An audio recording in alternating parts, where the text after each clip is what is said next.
Thank you all very much. Hi, everybody. My name is Maria Shepard, and what we'll do is we'll do some introductions to start. I have two jobs. My day job is Medi-Vantage. We do strategy research in the medtech industry. We start with things like investor decks and helping entrepreneurs with their value propositions. We also help investors do due diligence when they're investing with entrepreneurs to make sure that the value propositions entrepreneurs are telling them is something that's really valid and credible and something that will work once the device gets to market. My second job, my passion, is MedExec Women. I founded MedExec Women in 2018, co-founded, I should say. I do have a co-founder. Her name is Lori Halloran. And we had our first meeting in New York City. We had 83 women show up. We had 0 PR. It was almost all word of mouth. And our last meeting, which was this past May, we had 150 women.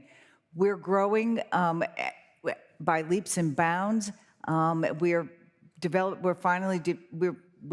developing new strategies to be able to get the word out globally. I'm so excited to be here, to be able to have reach to women that are in Europe and hopefully at some point in Asia Pacific, to make sure that all executive women know about MedExec Women, because our goal is to create a community of executive women in medtech, digital health, health tech, diagnostics, and drug delivery, to pull up more women into the medtech space, because as you know, we are underrepresented in the medical device industry. And it's working. So we're really excited to be here. We have a one-day strategy meeting every year, and then we're developing other meetings throughout the year that are more evening meetings. I can tell you more about that later if you'd like to talk, and talk to me afterwards. But that's what MedExec Women is all about. The strategy meeting is all about how do we run our businesses more efficiently, more effectively, more profitably. So I'd like to turn this over to our next panelist, Upma Sharma, and tell us all about your business. Great. Well, it's an honor to be here this morning, and I appreciate so many people getting up so early. So I'm Upma Sharma. I'm CEO of Arsenal Medical, and Arsenal is a biomaterials medtech company. And what that means is that our co-founders, who co-founded companies like Moderna and Genzyme, recognized that the use of chemistry and materials were kind of underrepresented in medical devices. The classic example is that the first artificial heart was made by repurposing a woman's girdle, thinking about the mechanical properties, but not necessarily thinking about what the biology, what the hemocompatibility, the right type of materials.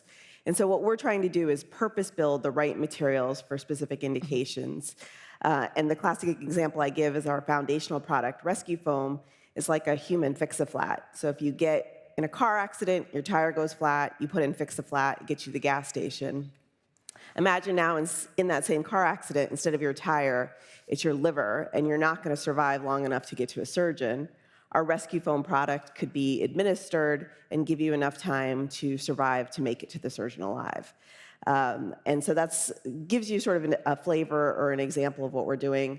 Our lead product right now is in the neurovascular space, and we've developed a new material that can preferentially go deep into the microvasculature to treat conditions like brain tumors or brain hematomas. So really excited to be here. Anna? Yes, so thanks everybody. I'm from Barcelona, although I spend most of my time in Boston, so it's so hard for me to be here at 7:30, but Scott, I think the panel is very important, so thanks to everyone.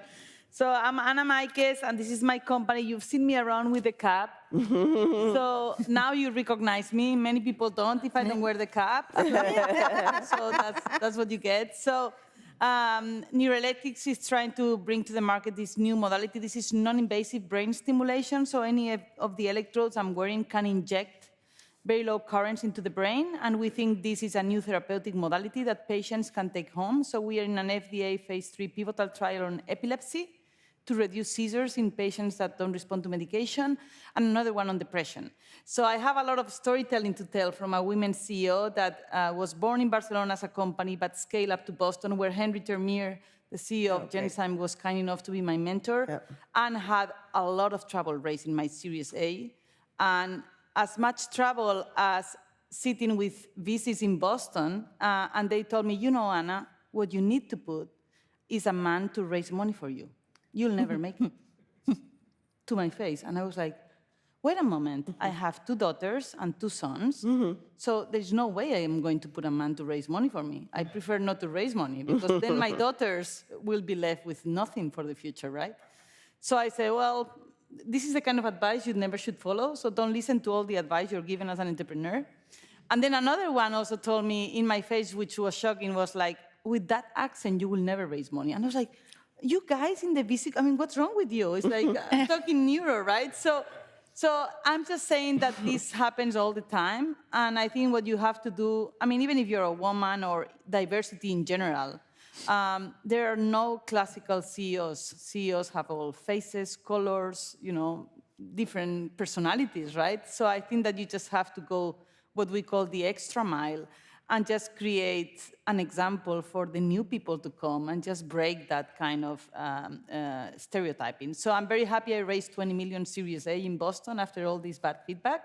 So at the end, it can be done, and just persevere. So I'm very happy to be here and share my lessons learned.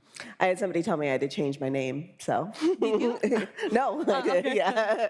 Well, we're happy to have you here, too. Laura, how about you? Well, the story can be never ending on this panel, I guess. But hi, everybody. I'm Laura Indolfi. I'm the founder and CEO of PanTher Therapeutics. We are a clinical stage oncology company. We are leveraging minimal invasive procedure to bring chemotherapy drugs directly where they're needed. So we are trying to spare the patients for all of the heart side effects that chemotherapy is well known for, and trying to maximize the power of those drugs by bringing them directly, precisely, and for a prolonged period of time, only where they are needed. We are based in Boston. I'm Italian. I have an accent, again, good. And I've been told that I should take English lessons to take away that accent. Not to improve the English, but to get rid of the accent. I ignored that advice as well. It's part of who I am, and it's part of the resilience that brought me where I am today. So very proud of my Italian accent. The company is based in Boston, where I went after my PhD to do a postdoc at MIT, and now we are expanding to Texas, thanks to a $14 million grant from the state to build our own manufacturing. So it's been a roller coaster journey. A lot of people tell things to your face that I don't think they will do it to a male CEO. You just need to have At the beginning, I said you just need to have a poker face. Right now, I don't do anymore. Like, I make my emotion come across when they are saying you need a male CEO. That's, I think, is a standard question, a standard suggestions that I've got during my Series A fundraising. At least 3 people told me that. So that's it. Lisa, how about you?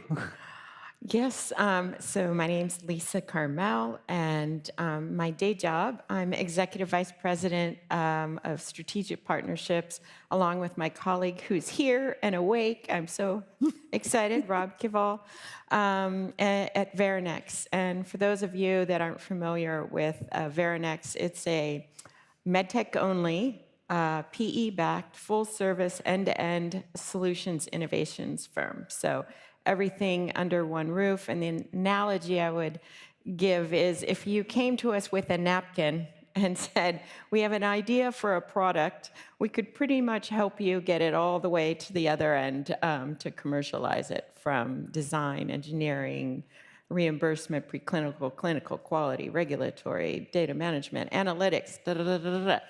So that's what Veranex is. And outside of my day job, Maria, we're bookended because I'm a big fan. I was at Maria's MedExec event in New York City. It was fantastic.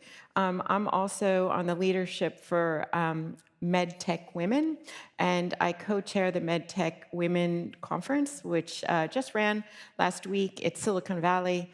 and we had 250 women executives and some brave men there, with 1,200, 1,300 virtually streaming in. And the idea being that we're looking for more ways to just elevate women's leadership and give more, create a space to connect. And I really applaud everyone for being here.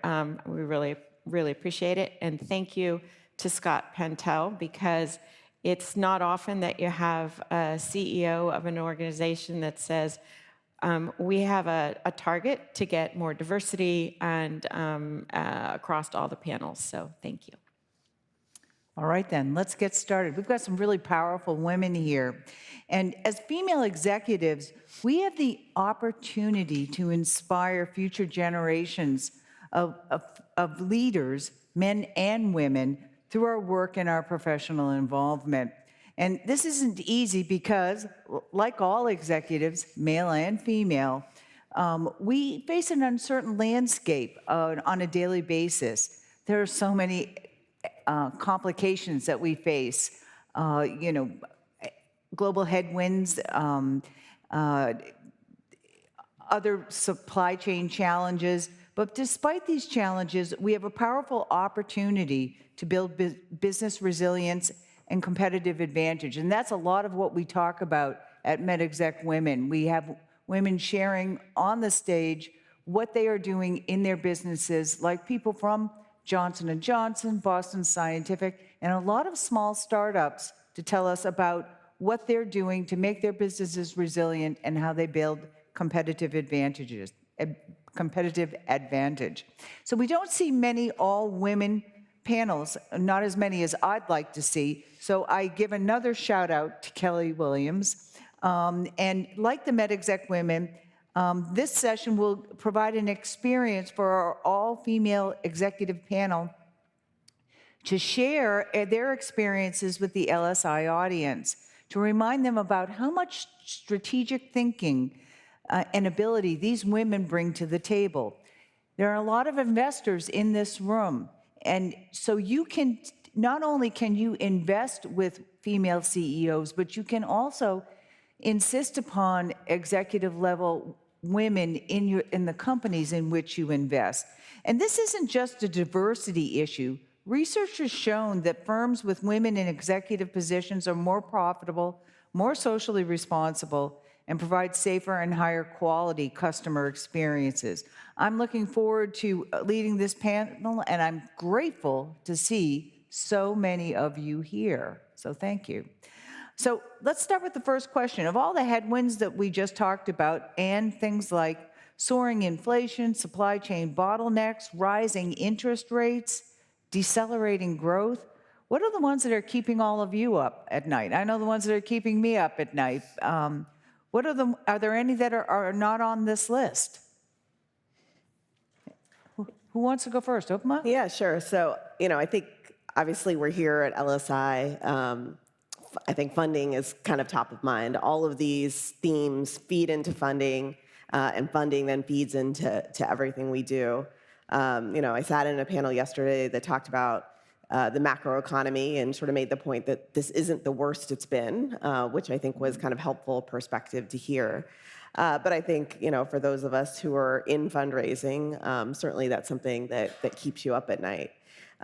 It's sort of how do you give yourself enough time to fundraise? You want to make progress, but at the same time you're trying to conserve cash to give yourself enough time to fundraise, and what is enough time?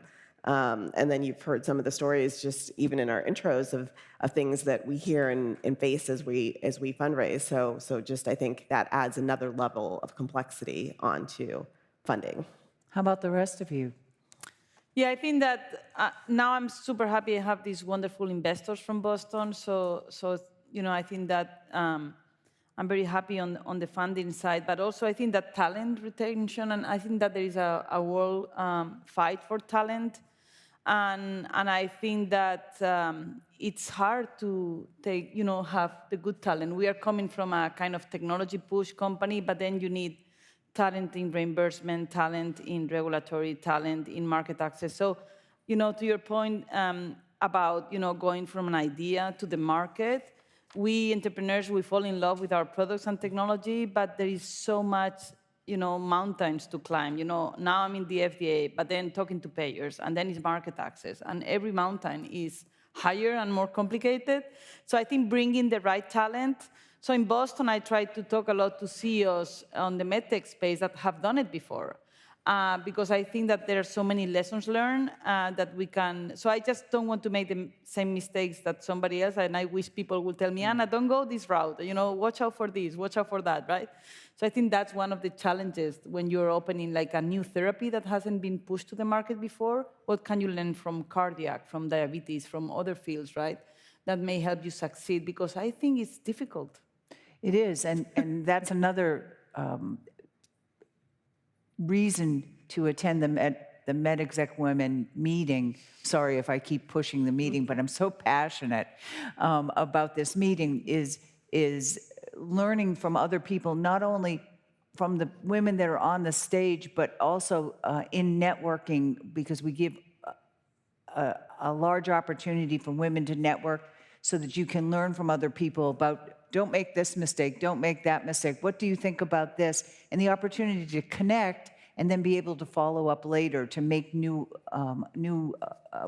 form new relationships. Yes, and to that, when I were with Scott on dinner a couple of nights ago, there was Josh McCauer from the Biodesign Center in Stanford.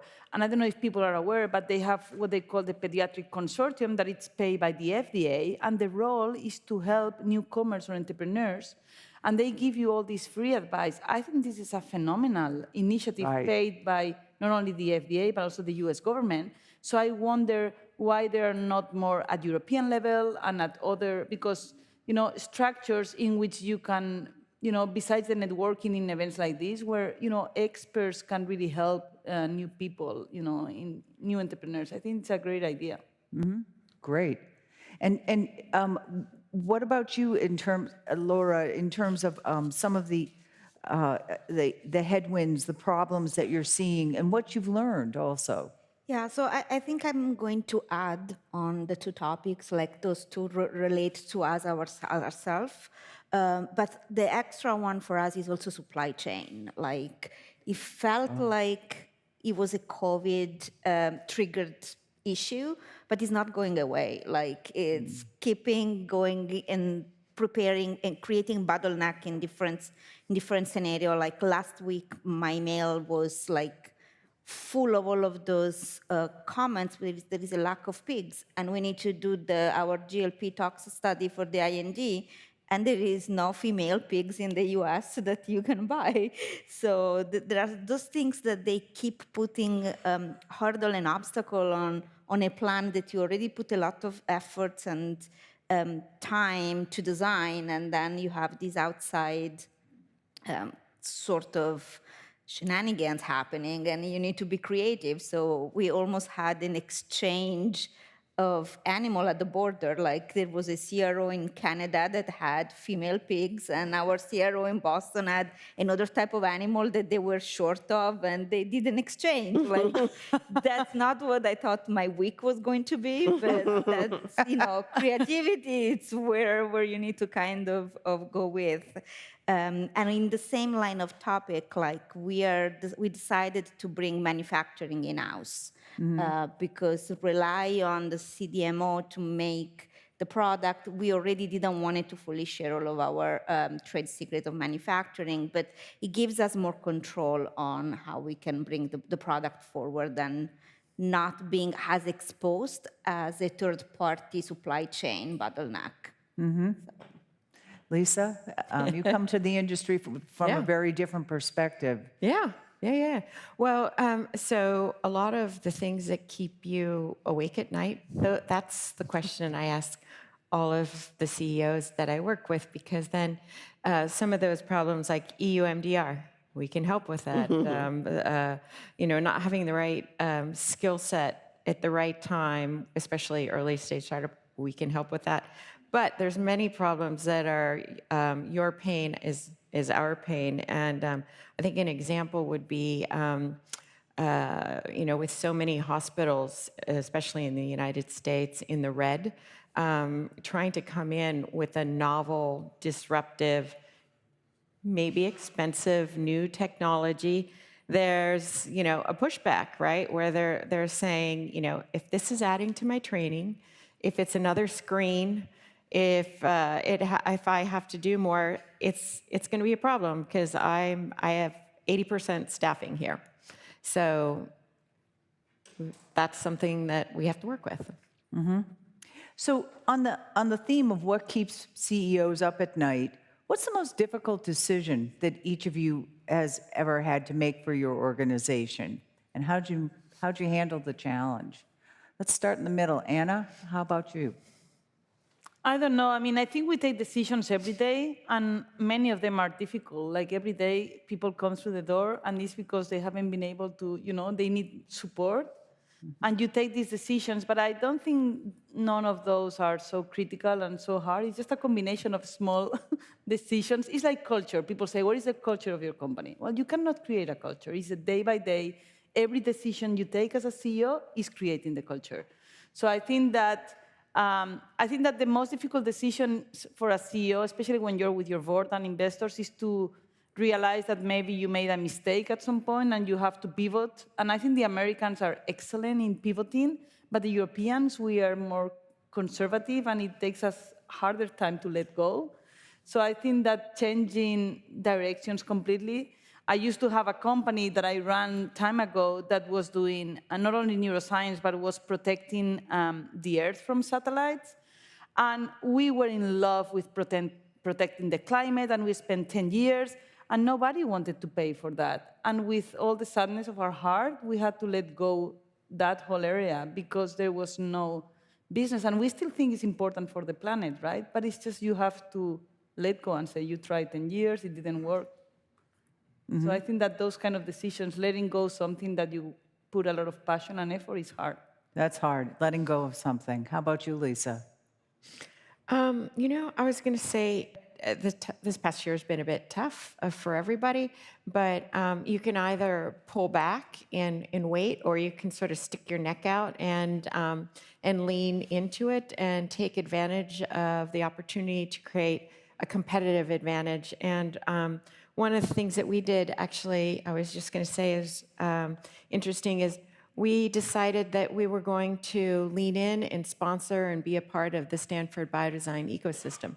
We volunteer our resources to help the startups coming out of Stanford Biodesign, but we noticed, and it's hard not to notice, that many of our strategic accounts lean in and invest heavily in the Stanford Biodesign process. And human-centered design is in our ethos, both with so many people investing in Stanford Biodesign. We said, as a Medtech innovation solutions firm, we're going to sponsor, be a part, train up our teams, and that way we're ready for when our companies, our clients come to us and they want to embark on a novel innovation journey or initiative, we have the trained team that we can deploy. And we did this in a time when people were pulling back on projects, but it's been one that's been fantastic because it's a great ecosystem, and it's one that's a super supportive ecosystem. If you're not a part of it, I would say we're the only MedTech innovation solutions firm that is a part of it, but there's VCs, there's startups, strategics, and it's a super supportive network. I think a lot of the Stanford Biodesign system, they have given birth to many successful startup companies. They've got a really good system, and they teach their teams an extraordinary amount. It's been very, very good. What else? Upma, anything you want to share? Laura? Yeah. I mean, I think I agree with what Anna said, that it's, I think you asked this question when we prepped, and I laughed about the number of tough decisions because it's just so many, and I think you just kind of have to focus on the one in front of you, get through it, and then know that there's more coming behind it. So, I think it's just a daily sort of how do you prioritize and focus on the tough decision of the day, knowing that, there's plenty more to come. I agree on that. Like, if you start thinking of the difficult decision, then you realize that you have done quite too many within the week.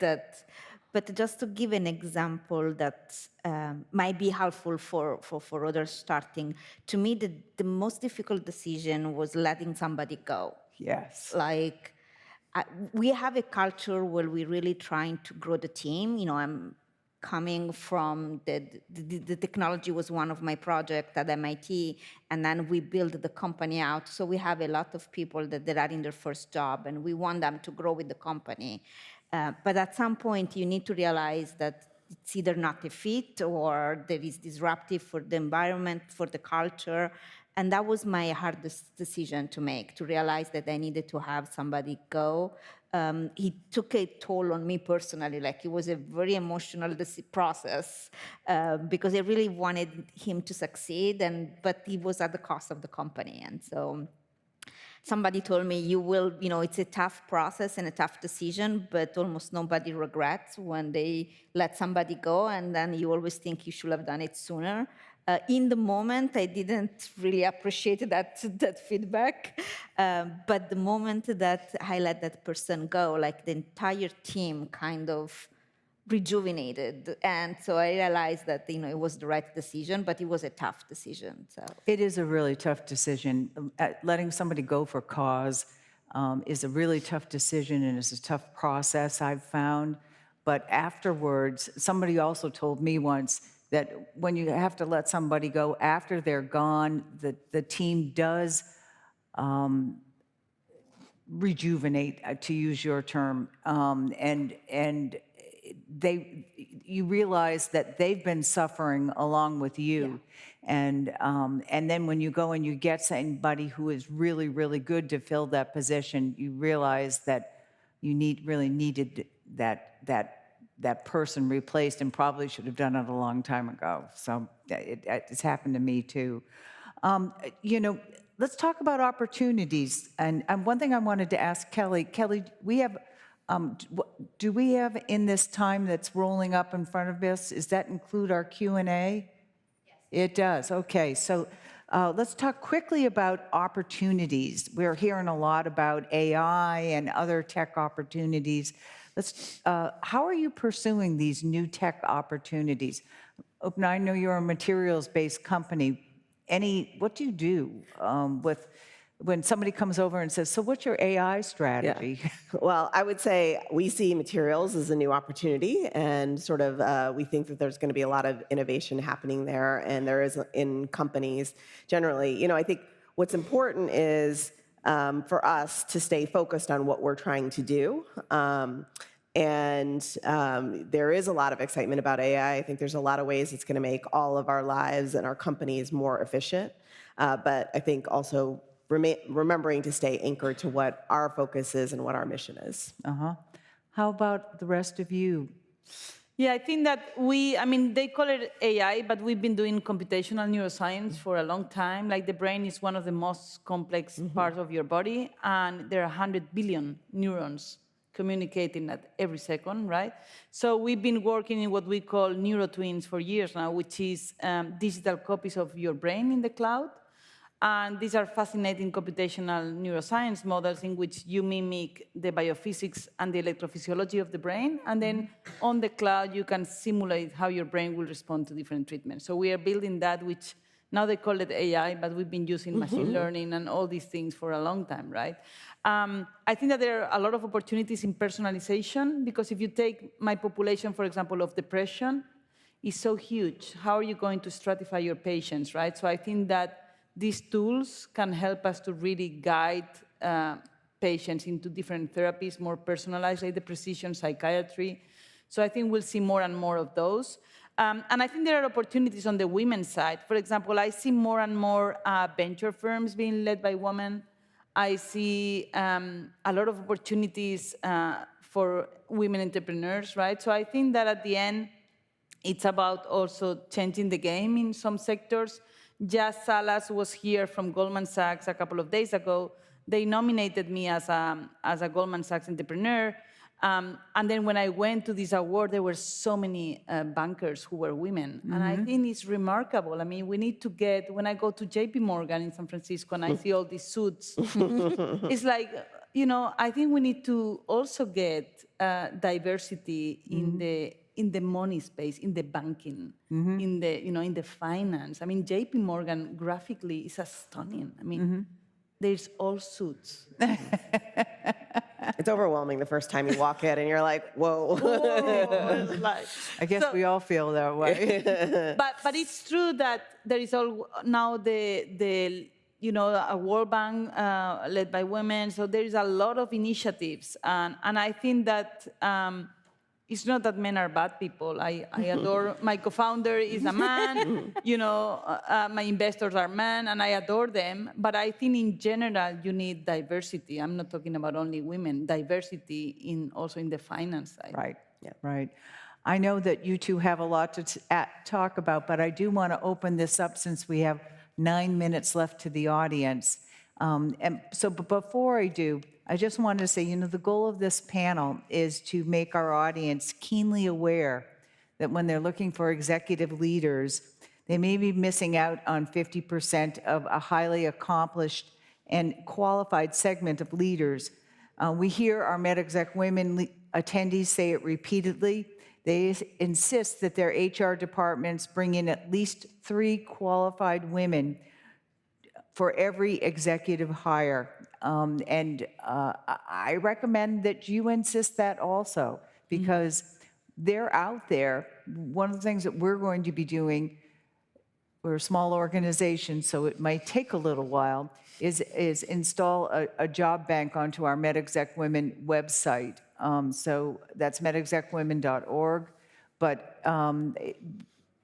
you should be able to post job openings so that you can get more women hire or be able to look for more executive level women in the medtech space if that is your desire.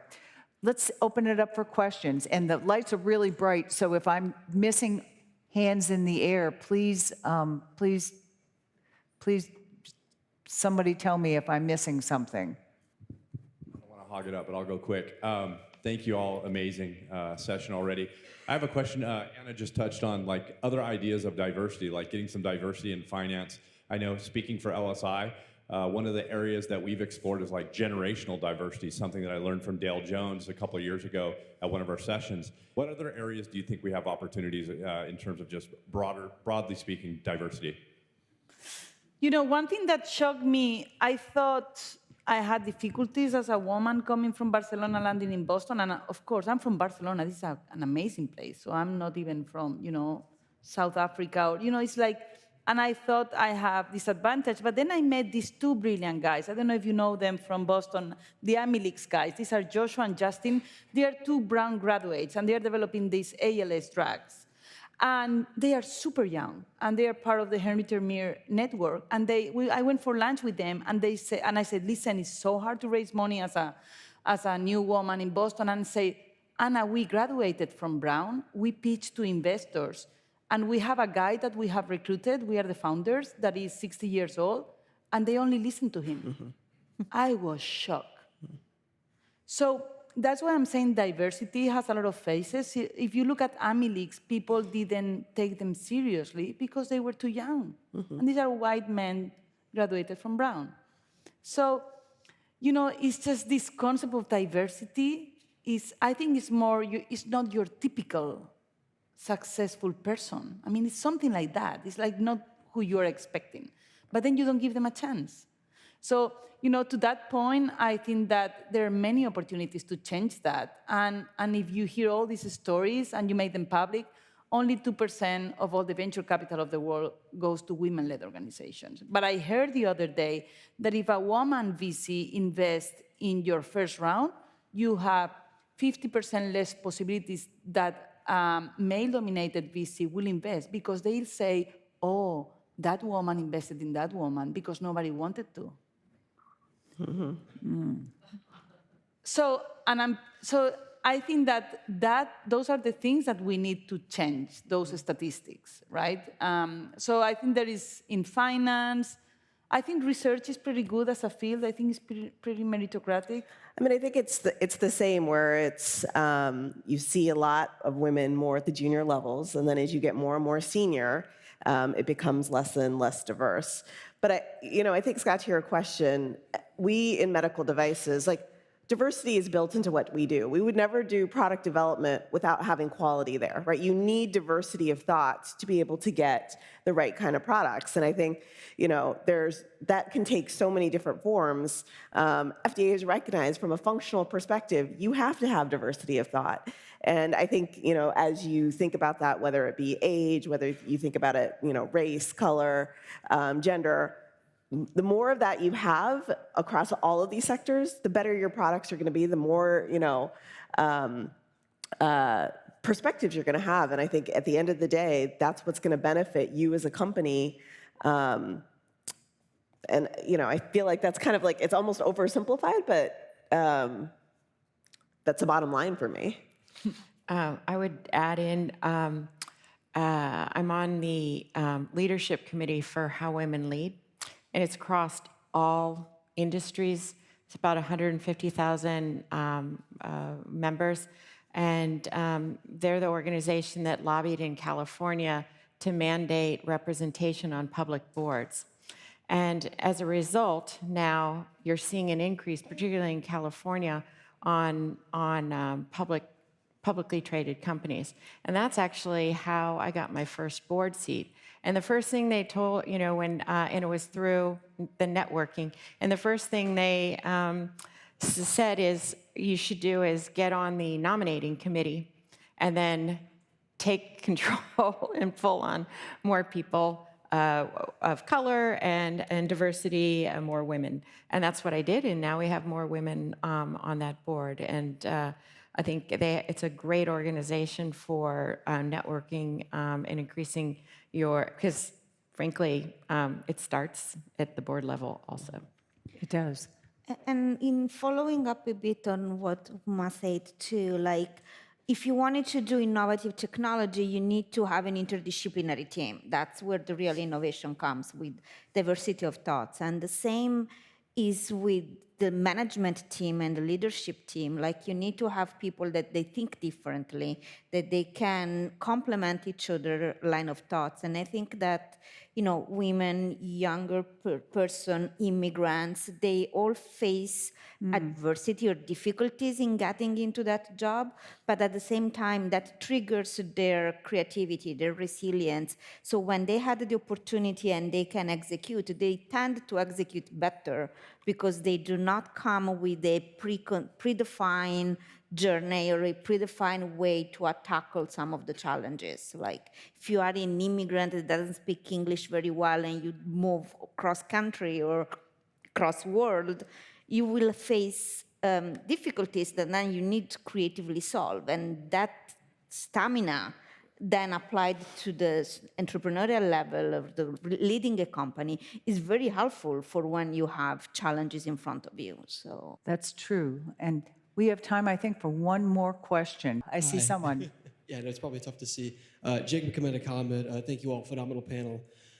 My question was, what advice would you give to women starting out in their careers, coming out of school, and considering pursuing a career in, whether it's starting a company, joining a startup versus, excuse me, some other pathways, which could be, consulting or academia or joining like a larger company?